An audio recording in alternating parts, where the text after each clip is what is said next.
This is Chapter 5, The Police Role in Society.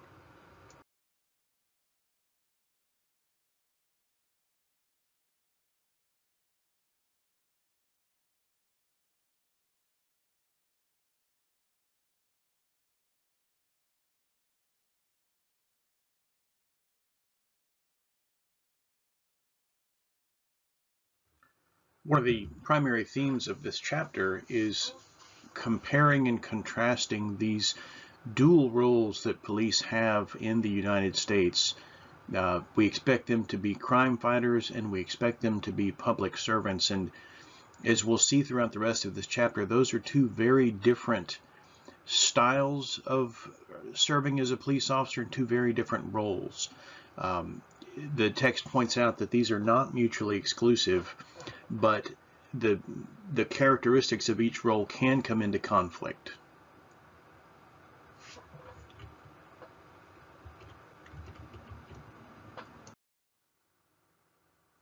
Law professor Herbert Packer in 1968 developed two kind of contrasting models for the role of police in our society. One he called the crime control model and one he called the due process model. Under the crime control model, the focus on police is to essentially catch the bad guys, to fight crime. And sometimes we see them as soldiers in a war on crime. And there are the text identifies these 7 primary principles that dictate this crime control model. One is that the focus of police is to suppress criminal conduct, in that law enforcement is what holds our society together, and without them then there would be a breakdown in that society. The focus on police is that by suppressing crime, by catching criminals, that ensures our social freedom, and we want those police to be able to work effectively and quickly. We want them to be able to do their job. There is a theme through law that focuses on the finality of a decision, and that focus tends to play out in criminal procedure. In this context, there's a focus on the finality of police action. We want them to be able to do their job and get it done. And the presumption is that when the police do make an arrest, that person is likely guilty. And moreover, under the crime control model, there is the idea of that it's kind of us versus them, that we expect the police to be able to do their jobs effectively, that there's good people and bad people.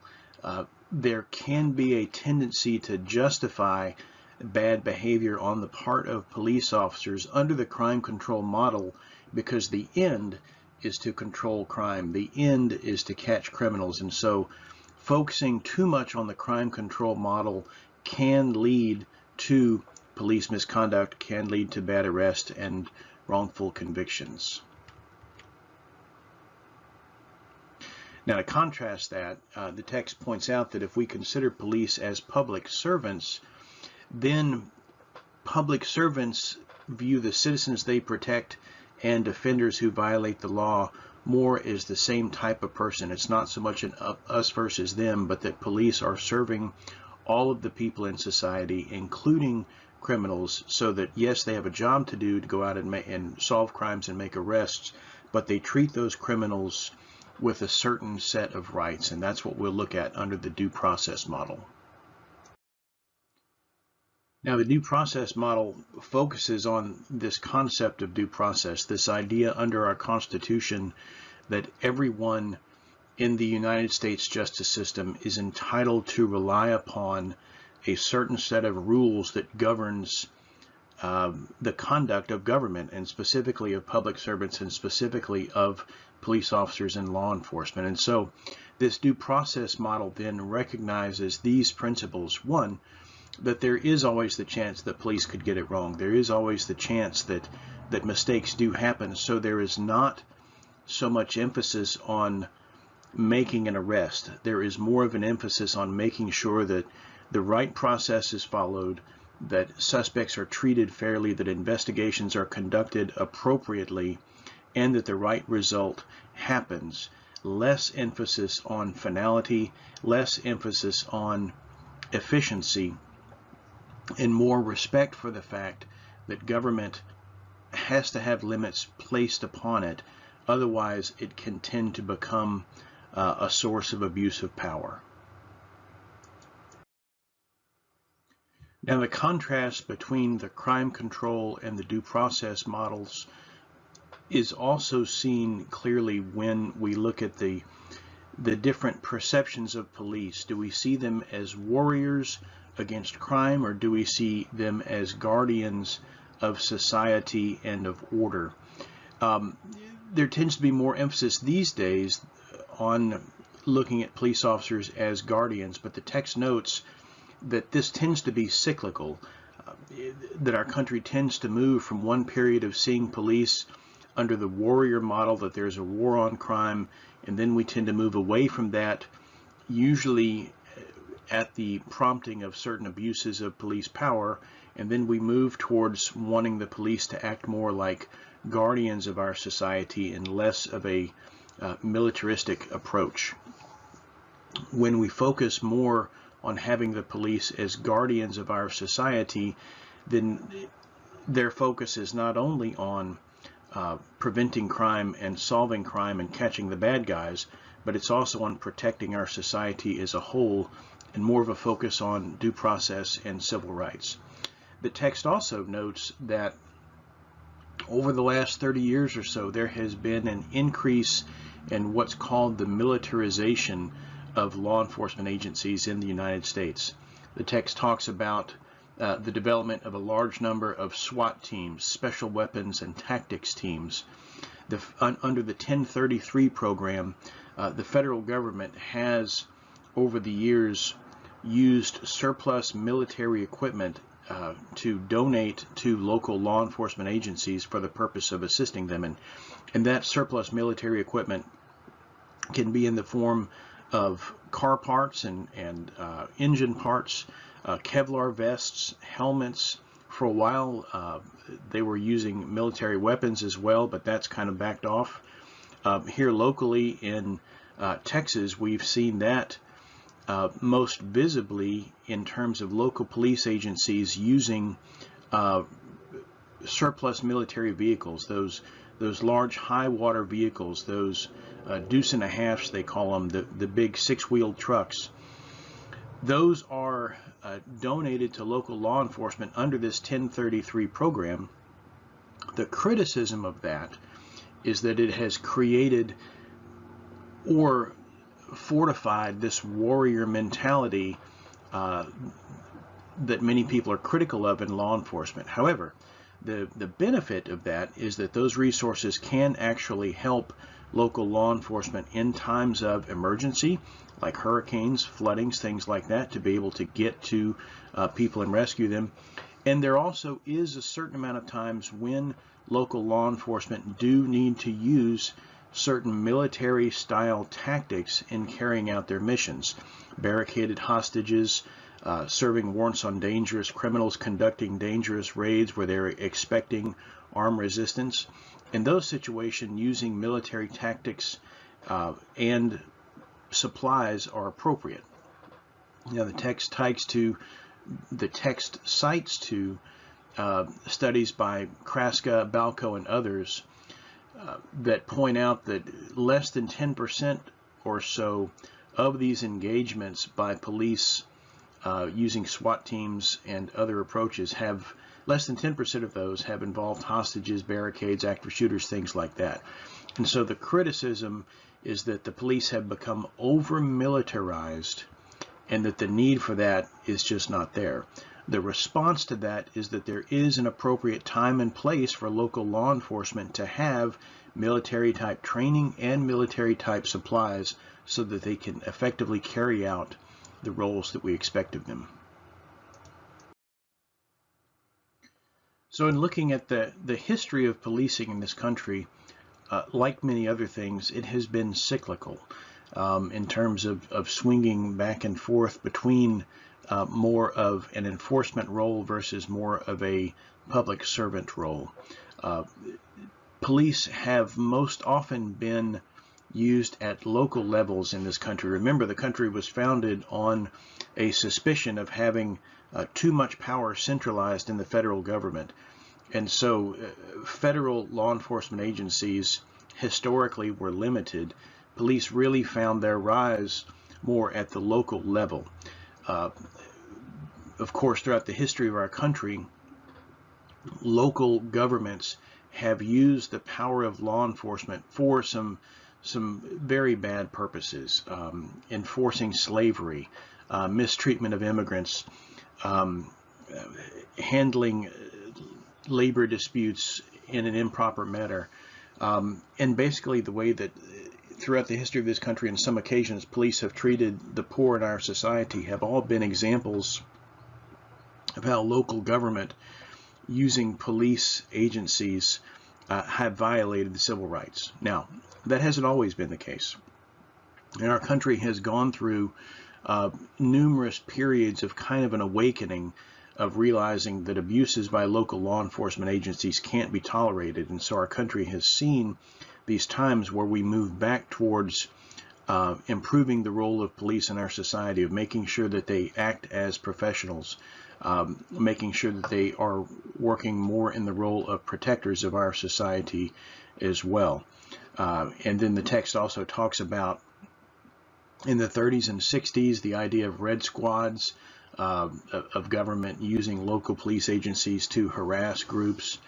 And then in the 60s and 70s, of course, we all know those images of police having to come out and react to war protests and things like that. All of these are images that cast those police officers in a poor light.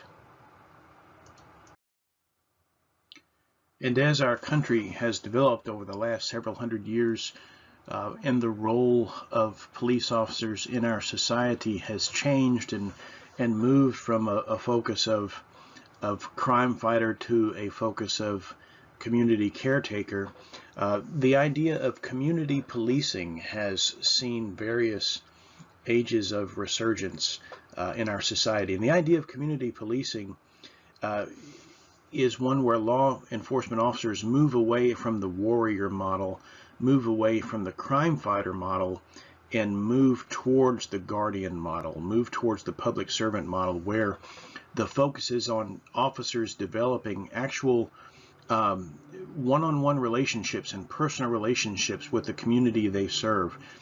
In the old days, there was this idea of a beat officer. You've ever heard of officers walking the beat? That was officers who were assigned to particular neighborhoods every day, and it's where they went to work every day, and they walked the sidewalks. And now, of course, they drive around. But the focus was that the people that lived in a community knew the officers, knew the names of the officers that served in their community, and so that relationship would help improve law enforcement agencies' ability to serve that community. When a crime happened, people would be more willing to talk to police. People would be more willing to be witnesses and come forward to provide evidence. When there was a problem, people would be more ready to put trust in their local police officers because they knew them. And it's seen various levels of effectiveness. Now, there's pushback in that a lot of times police officers feel like, well, that may not necessarily be their job because my police chief and my city are asking me to become more of a social worker for this community rather than a crime fighter. And so with every good, there is bad. And the benefits of that can be lost if there's too much emphasis placed on police officers having to just accomplish overall community improvement. The text also talks about the Patriot Act, the Church Commission, some other pieces of legislation throughout the history of our country, where in our effort to promote an orderly society and to fight crime, we have given local law enforcement and federal law enforcement more and more power. Sometimes that power can be abused, and so then we move in to try and restrict that power. The Patriot Act, in our country's effort to fight terrorism, made it easier to surveil citizens and to find out information on citizens, and so there was pushback on that as well. It's this tension between wanting law enforcement to fight crime, the idea that now we have terrorism in our country, and so we want law enforcement to be ready to respond to that, but we also want to protect the rights of local citizens. We want to protect our privacy and constitutional rights, and so we don't want government having too much power. The text also spends some time discussing the Ferguson effect, the effect on law enforcement behavior after the Ferguson riots, and the ongoing question about whether the response of police officers has been affected by the over scrutiny of their actions following the riots in Ferguson. I would encourage you to spend some time in the text reading this. A number of studies have come out, frankly, on both sides of whether police officers engaged in less proactive policing and made fewer arrests based on this intense public scrutiny and as a response to that. So now let's spend some time talking about police power and the exercise of discretion by police officers. Even the idea of using the phrase police power has a negative connotation, but it is important that law enforcement officers be invested with a certain amount of power because we expect them to exercise control in certain situations in order to stop crime or to solve crimes. And so the study by Clocklers identifies these 5 elements that comprise the control and power that police officers have in carrying out their duties. One is the idea of authority, that police officers do have this unquestionable authority in certain situations to allow them to carry out their role, and with that authority comes power, right? They are expected to be able to exercise power in certain situations to overcome resistance against them. They have persuasion in terms of they have uniforms, they carry weapons, they have cars with sirens. All of these things are meant to identify them as officers and to give them a force of persuasion in certain situations so that they can carry out the duties that is expected of them. The use of force, we're going to talk about that more in the next several chapters actually. But we invest police officers with the ability to use force against those who would resist their authority and power. Now, that comes with ethical decision-making and discretion. That force has to be appropriate and has to be used in the right situation. And police officers are always exercising discretion. They're always having to make decisions about how to employ their authority and power and persuasion and use of force. Police officers do not act as robots just carrying out a set of rules. They're invested with all of these things, and then they have to make decisions using discretion in situations that vary from moment to moment. The text also spends some time talking about this idea of social contract. That idea goes back to Thomas Hobbes and John Locke in the 1600s, that stands for the principle that people in a society are willing to give up a certain amount of rights in exchange for government to protect them from those who would harm them and for government to maintain order in society. And so the development of law enforcement, the development of local police power is a natural product of that idea of social contract. In the United States, remember, our country was founded on people who distrusted a strong centralized government, who didn't want government to have too much power. However, they also wanted government to do some certain things, right? For one, they wanted government to build roads and set up an infrastructure, but they also wanted government to protect its citizens from outside harm and from inside harm. And so in doing that, we created this idea of a police power. We entrusted that police power with the ability to use force and exercise authority and control.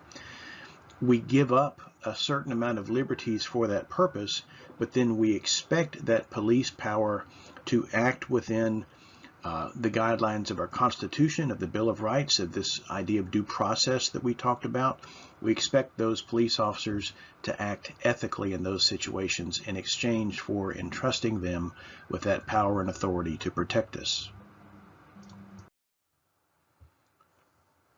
So, furthering discussion of the social contract origin of police power, authors Cohen and Feldberg have come up with these 5 generalized ethical standards that should govern police conduct under the social contract. Fair access, public trust, safety and security, teamwork, and objectivity. All of these things pretty self-explanatory. Citizens should have access to their government.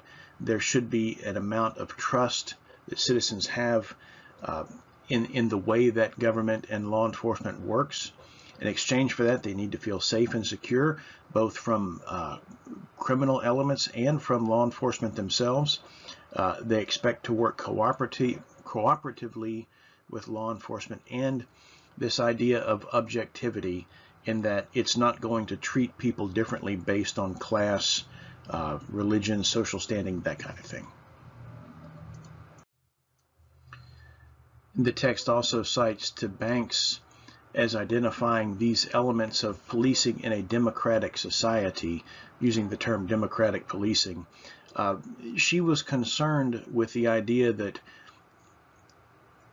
dictatorships and oppressive leaders can co-opt the authority of police to suppress the society they're supposed to protect. And so, to guard against that, law enforcement needs to be responsive to the community it serves. It needs to be accountable. In other words, the conduct of police officers needs to be subject to review. Police agencies need to not only fight crime and catch criminals, but they also need to maintain the rights of citizens within that society. And the things that they do, the policies that they have, all need to be transparent and subject to public review and accountable to the public they serve.